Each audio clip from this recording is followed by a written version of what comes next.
Ah, mon ami, we find ourselves once again at the precipice of reason and folly, that eternal battlefield where truth is the first casualty. The words I once penned, "It is forbidden to kill, therefore all murderers are punished, unless they kill in large numbers and to the sound of trumpets," were not born of idle wit, but of bitter observation. And what has changed since I first mused on this hypocrisy? Rien du tout. Nothing at all. If anything, the deception has only grown more refined, the machinery of war more insidious, and the masses ever more enthralled by the spectacle. In my time, kings and generals wrapped their bloodshed in banners of righteousness.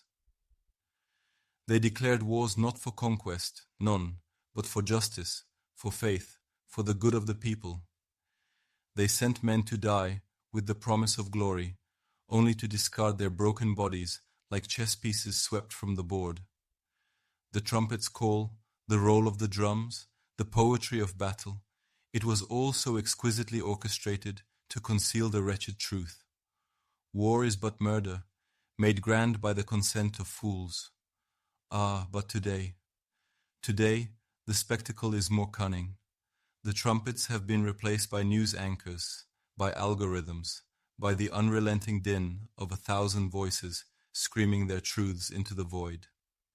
And still, the great killers walk free.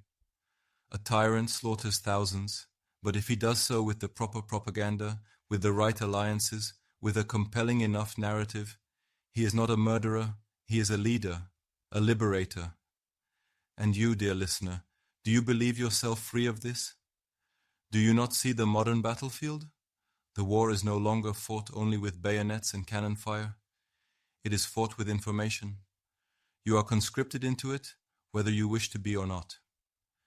Every headline, every speech, every carefully crafted soundbite is a maneuver in the great war for your mind. And you must ask yourself, are you a soldier or a puppet? Consider for a moment how easily the narrative is shaped. In my time, the church and the monarchy dictated the truth.